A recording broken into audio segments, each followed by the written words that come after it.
guys, welcome back to the channel. I'm Kaylee. And I'm Bean. So, as promised, we were going to talk about spoilers and our overall thoughts on the FNAF movie. I know this is a little bit late, but things happen. It's a rough week, man. The holiday season is coming up, and it's just a whole thing.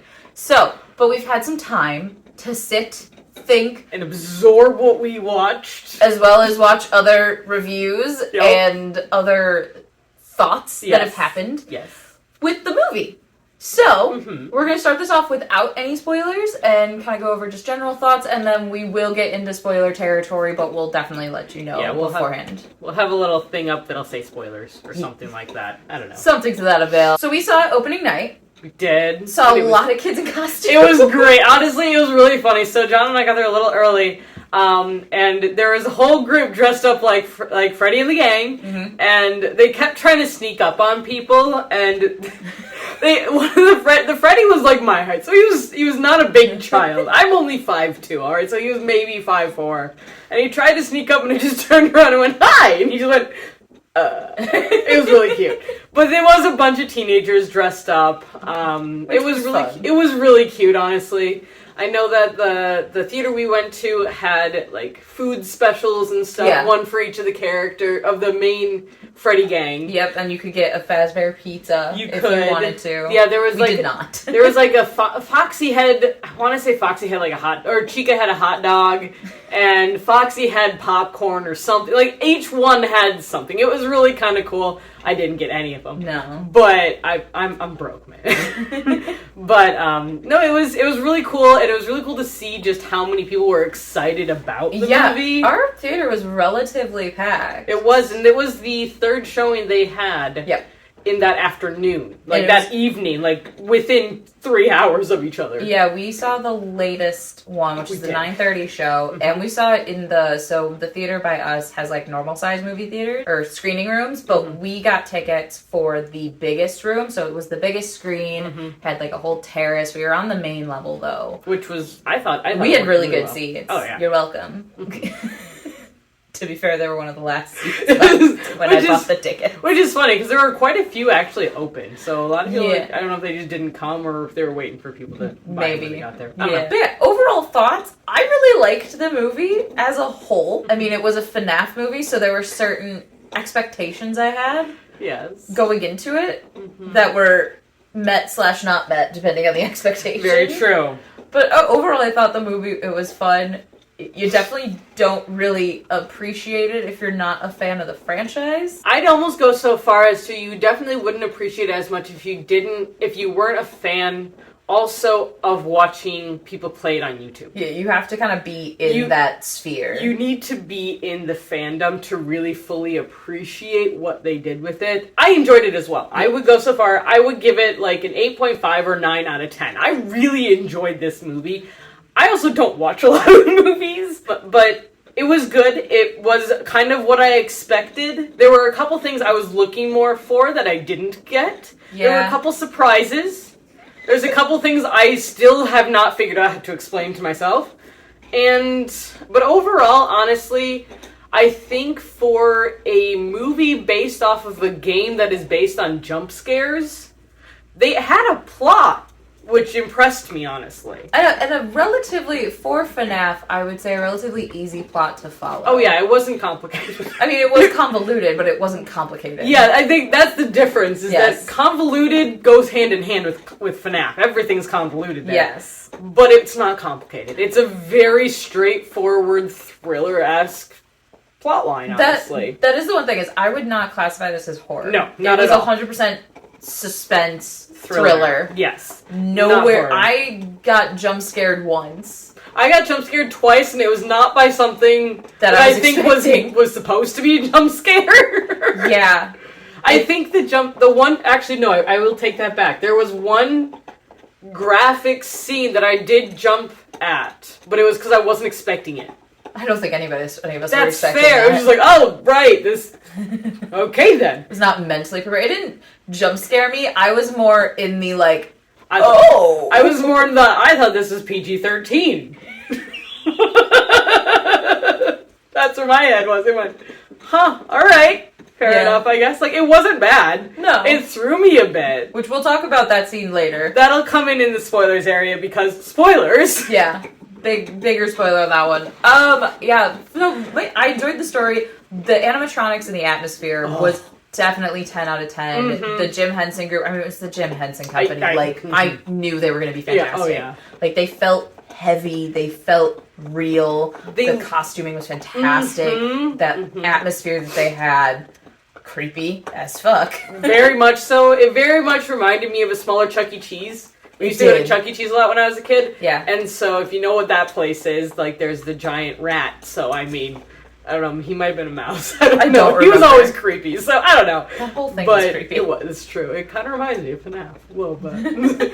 But, like she said, the animatronics, like, the way they moved, it worked. The fact that, like, Foxy wasn't fully put together, like, it worked. It was like a withered animatronic. They had that wear and tear of someplace that had been shut down for 15, 20 years. Yeah, it didn't look brand new. It didn't look like, oh, we just made this just for this movie. It's like, oh no, we found these and are using them. That's what it reminded me of. Yeah, no, for sure. It was definitely had that abandoned feel. Like you said, the atmosphere itself felt abandoned, desolate. Yeah. Great atmosphere for the whole FNAF. Building. They did a great job with that. Which, Matt Pat said that they built it. Matt Pat or Daco said that it was a whole restaurant built in an abandoned corporate building. And it worked! Yeah. So they built a building in a building. Which, that's very Hollywood, let's be honest here. But in New Orleans is where it was. That's right. Also, if you can hear, the pupper has a bone. I think the acting was good. I will say the script was a little cringy at times. The script honestly felt amateur. It felt amateur. It felt like the first time someone wrote a script rather than writing... Honestly, it felt like someone was writing a YA book in a script form. But not like a good one. No. Oh, that sounds so bad. It definitely needed some work. The actors did the best with what they were given. Josh Hutcherson acted his butt off. Shaggy did great. Oh, Matthew Lillard was phenomenal. I loved him in this movie. I think the girl who played Vanessa was fine. She definitely, I think, had the most cringiest lines, and I think she did the best that she could with what she was given. Mm-hmm. She read her. She acted what she was kind of told to. Honestly, she took the part and she played the part well. Her character, unfortunately, was cringy. Her character needed development. For me, her character felt flat. She just needed better dialogue. She needed better. She needed to not say weird shit.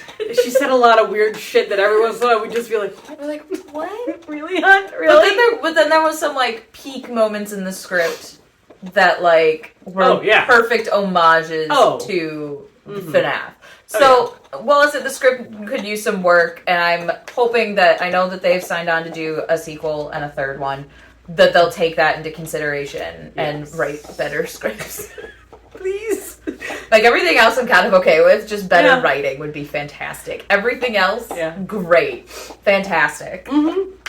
No, it was very well done. It was, honestly, overall, really enjoyed it. Yeah. It was a good Friday night movie to go to. Yeah, it really was. And in the theaters, it was great. All I was missing was Markiplier in the corner. I really just really what I was missing. With that segue, I think we'll probably get into spoiler territory now. Spoilers, watch out! So with Markiplier, he was supposed to be in the movie. He was supposed to be the first guard in the very beginning of it, which would have been peak. Which would have been phenomenal. That would have fit so well. It would have been perfect. Because he would have done. Matt Pat was Matt Pat stole the movie. It ready was for him to show up. And I remember freaking out, and David just looked at me like I was insane. Which is great, because John watches Matt Pat, and he saw him, and he got all excited, and we all just, the whole theater freaked out. Like, I don't know that anyone actually knows what his lines were. He said, it's just a theory, though. He did. He said, it's just a theory. And he said that, and... I could barely hear the line. Our entire theater erupted. It was all about, meals or It was breakfast. No, lunch is the most important meal of the day. But that's just a theory. Oh my god, it was great. It was perfection. It really was. I was so excited to see that on the screen. I think so the jump scares, Balloon Boy just showing up. And that was my only real jump scares. Yeah, were it was Balloon not ready Boy. for me. And the thing is, Balloon Boy isn't a character in this movie. No, he should theoretically show up in the second one. He's just this little statuette. Yeah, and he's like this big. He's tiny. In the He's film. because he just keeps turning him around. Like, you're creepy, go away. No. But every 3 times. Yeah, 3 times the whole movie. I jumped every single time. I did. That was the only time. I will say that was my biggest disappointment with this movie.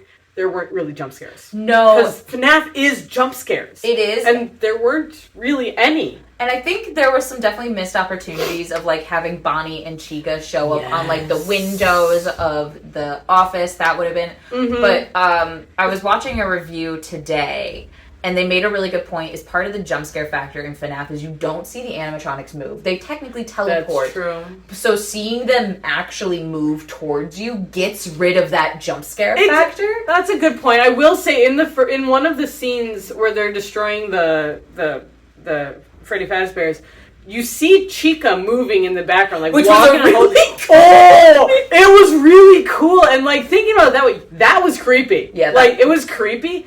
Again, there was no real payoff, though. No. Because the cupcake was just stupid silly.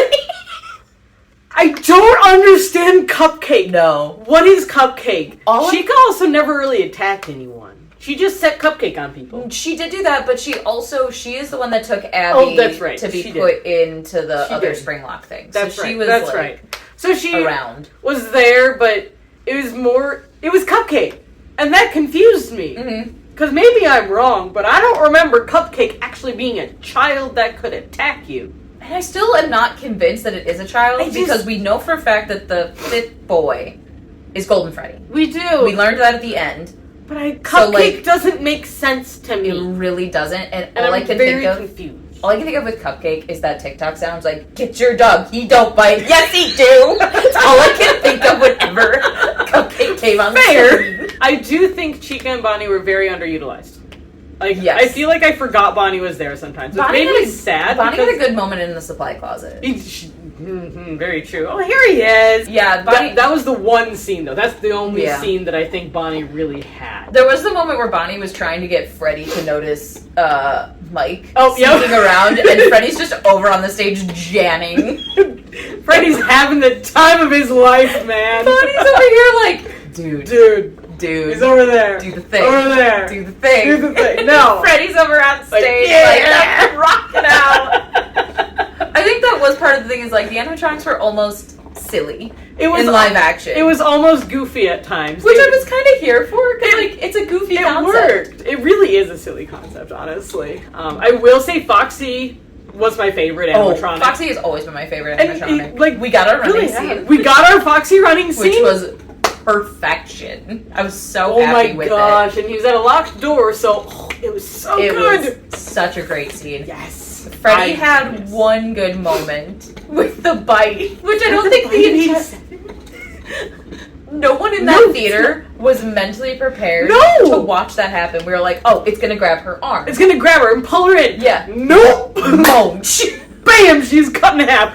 What? I'm pretty sure someone in our theater screamed, was that the bite of 87? I'm like 99%. It might have been me. It might have been me, for all I know. I think it was one. But there were definitely little details like that throughout the movie that were fun. It was enjoyable. Yeah.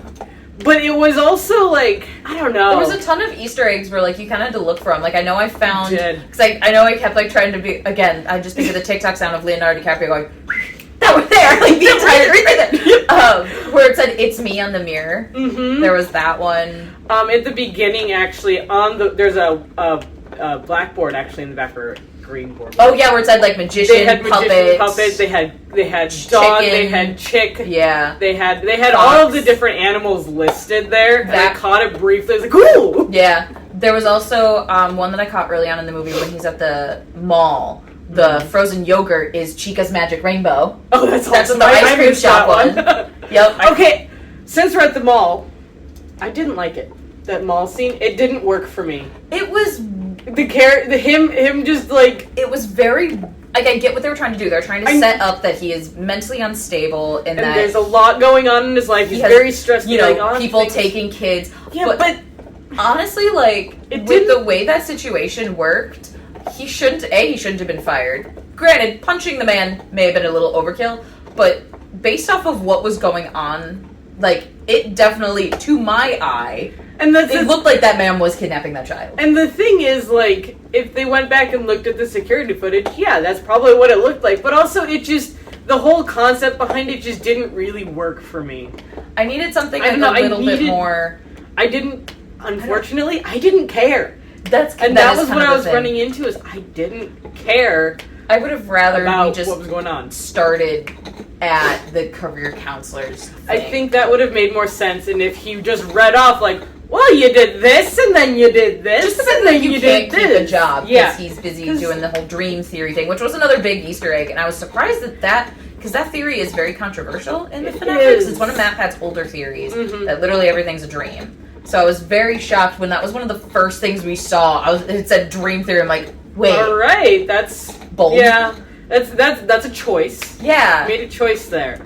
So it makes me wonder if that's what it actually is. If that theory is correct, but at the same time, like, I almost feel like it relied on that almost too much. It did. It was way too much about the dream theory, which I think took away. It took away from everything else. It did. It took away from the actual animatronic story. Yeah. And turned it into, like, this weird psychological... It tried to be a psychological thriller while trying to be a horror movie about haunted animatronics. About child possessed by haunted animatronics. Yeah, child ghost... What is it? Animatronics possessed by ghost children. Like, that's what it tried. It tried to be both. It tried to do too many things. And because of that, I don't think it achieved any of them fully. No. What in my opinion, what they need to do is they need to pick a direction and stick with it. Which FNAF never does. They don't. But if they want to be a horror movie, then go horror and go hard. Because I feel like they could. They could. They definitely could. Especially if they want to go to FNAF 2, which is, in my opinion, the scariest of all the games. Yeah. They could definitely lean in the horror, especially now that with the spring lock scene at the end, which I loved. I know a lot of people don't like it because it wasn't as, like, it wasn't big all at once. But I liked how it worked. Yeah. And, like, you know, he's in the suit. We're not going to see it as much as, like, everybody thinks. So I liked how it was done. I loved that, like, it was really funny. Right when he was about to say the "I'll always be back," I was just like, "He's gonna say it. He's gonna say it. He's gonna say it." She was like hitting me. I was hitting David. He was that's confused. That's fair too. He's gonna say what? He's gonna do the thing. He can do the thing. He did the thing, and I was very happy. He did the thing. We got very excited. Very, very excited. No, I think it made sense the way they did it because as much as it wasn't, that's not how it happens in the game. It's more dramatic that way. It was. And it makes it so he's able to bring that character, and he brought that character. He was and it was great. I realized this later. He did the homage to Scream.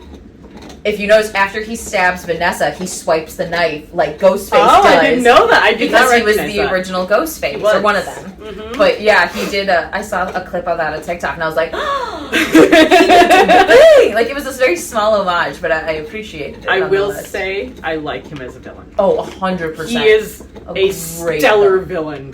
Stellar in that movie. Like, you knew he was a villain when you first met him. Let's be honest here. When he stopped at Mike's name, you were like, no. Even if you know nothing about FNAF, you see that you go, immediate red flag. Ooh, that's not good, sir.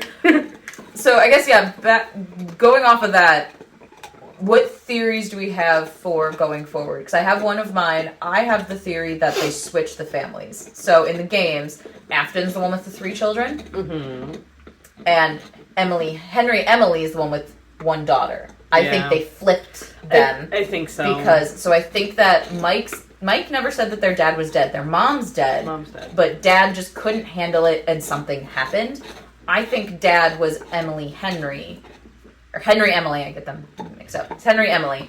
And Afton took Garrett, or the crying child, Which was the first victim and will potentially be the puppet in the next one, because at the end of the credits was the puppet song and then the Come Find Me. Yes, because also, if you do watch the movie, watch it till the end. Yes, stay till the end, because you get the puppet music and you get the weird, like, the weird 8-bit sound. The 8-bit spell letters. Yeah, I almost that's said spell numbers. Come Find Me. I almost said numbers. So close. I'm so tired. But those are my, like, general theories as to where I think they're going with it. I think that'll be interesting. I'm not sure. But what I will say, I hope that they do sister location, because I think that could be really fun. It could, yes. And I think that could, especially since they brought in Balloon Boy also. Yeah. Like, Balloon Boy, he's in, what, 2 and 3? Yes. I know he's in 3. He's in 3. I mean, they're technically all in 3. But yeah. I couldn't remember if he was in 2 or not. He's in 2. He's introduced in 2. Oh, that's right, because he wants those sweet, and with the batteries! I was waiting for my, no! Bonnie! No! I didn't get that. No. You were close. I was close. Really close. I almost got the no Bonnie. I think they said it's a Chica. You did. It was either Chica or Freddy. Was it Freddy or was it It was one of them. Yeah. One of them, someone got him. It was like, no. Yeah. It's like, oh, come on. I got a little sad, I'm not gonna lie. But yeah, I think with 2, which seems like the logical way to go, because then you can get Vanessa's backstory. I'm also curious if they're going to make Vanessa evil. And what I'm curious, actually, is if they're going to keep the same actors. I'm curious if they're going to move on to another story. Which they very much could, because all the FNAF stuff is different locations. And it's also technically different people. Technically... we have no idea. We don't know, but technically, like, it can be assumed that you're playing as a different character for each game. Yes. As well. It can be assumed. It's not... But one of the big theories is that it's Mike going to all the locations to shut them down. To shut them down and release the spirits his father created. Which, I mean, they could do with Vanessa and Mike. You know, they seem to have a weird budding romance that I feel like they're going to attempt to force down our throats at some point in time. That we're all going to hate. Yes. That's going to become it's already incredibly toxic, let's be honest here. Anyways, or they're going to use the bedroom, and we're going to have a Garrett movie. Having a Garrett one, because, we could I'm going out on a limb. I haven't watched nearly as many theory videos on this. I'm just going off of randomness. I will say, was that 3? The bedroom is 4. 4, that's right. Because that's all the nightmare animatronics. I was not a big fan of 4. I'm not going to lie. But since Garrett was barely in this movie, I could see them concentrating on him for a movie. Mm-hmm. Like, where's he been? Like, he's got to be in his... like teens now or something like that. I don't think he's alive, which is why I think he would be. Yes. He's not alive because also Springtrap said he killed him. Yes. He needed to finish all the loose ends. Dead. That's why I think he might be the puppet, because in the FNAF lore, it's Henry's daughter, Charlotte, which often is his first kill. Yeah. That turns into the puppet, which brings life to all the other animatronics. That's fair. So it would make sense if they did flip the children, that Garrett was Afton's first kill and became the puppet. And that would make sense. And that he's just maybe at a different location, because it is a chain restaurant. Yeah, and I am curious because they did save... Abby. They did save Abby, and her name's Abby. Which is an anagram for baby, which bothers the crap out of me. It does, but and baby... Elizabeth was baby. Yes. Elizabeth so, wonder if maybe she's Abby Elizabeth or something. Maybe, I don't know. yeah. Something like that. But she wasn't actually put in the animatronic, which is the different part, is that she was not killed. Yes, she wasn't eaten by baby. She was not eaten by baby. And so we don't have a baby right now. No. Which I guess technically baby doesn't come until sister location anyways. Well, but at the same time, baby was created before. And that's the thing. The whole timeline is so convoluted. Yes, and that's the whole thing with FNAF, is that we can make all these theories, and you know what? He could bring something right out of left field that we're all just like, what the hell are you doing? Super random. And it would work, because that's FNAF. It is. And that's the hard thing about theorizing about it, where it's just like, we could spend days theorizing. And there's so many if, ands, thens, buts, like, that can happen. And because, and just like, but... Overall. In summary. I had a grand old time, and I will be watching it multiple times. Oh yeah, for sure. And the thing is, like, we point out all these things. It's so nitpicky. But it was good. Honestly, overall, it was a good movie. I look forward to what they do next and what they will take in with the critiques that they got and apply them. And I plan on seeing the next two movies. We will definitely do this. Hell yeah. Or the other two movies. And if you're interested, if this at all interests you on our very weird opinions on movies, I will happily do this again. Because I've always I love going to the movies. And she'll make me sit through them, so there you go. And I get popcorn, so that makes me happy. I regret nothing. So I think with that, that's going to be it for today's video. I think so. Otherwise, I will keep going. We will. And the thing is, that's the thing about this whole...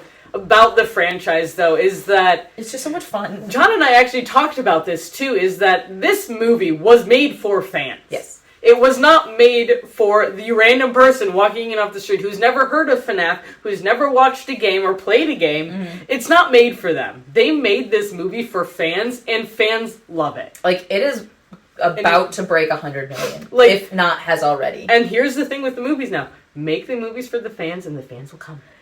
And they will come multiple times. We will come and again, and they will watch it every weekend for a month. Yep. And that's because we obsess. It's what we do. I hyperfixate, and I refuse to apologize for it. It's true. But I think this is a perfect example of making a movie for fans. Yeah, I mean, Mario was also a good example of that earlier Dungeons and Dragons movie was another one. Yep. It's made for the fans, and it succeeded because they stuck with the fans. Yep. The fact that Matt Pat was in it, just like... oh. If they can get Markiplier in the next one, I will die happy. For sure, yep. And then maybe give Dawko a speaking role. I'll be happy. Yep. All of that's all I need. One of them in each movie would be great. Well, Dawko was technically in this one, but he was a photo. Yeah. So, like, if they do go back in time, having Dawko would make sense. Mm-hmm. And then, I know Mark said he would do it if he had the time. Oh, yeah. He was just swamped with his own movie. Which comes out this month? Something. I don't remember. It comes out this month. The trailer dropped for it, like, 2-3 weeks ago. Yeah, I don't remember. But I thought it came out this month. I don't know. But anyway, maybe that'll be our next movie review. There we go. We could just do YouTube. I'm so here for it. I love it. Because I love it a lot. It's a lot of fun. They're fun. But I just wanted to throw in the thing about the movie. You're good. The fact that it's made for fans because... it is.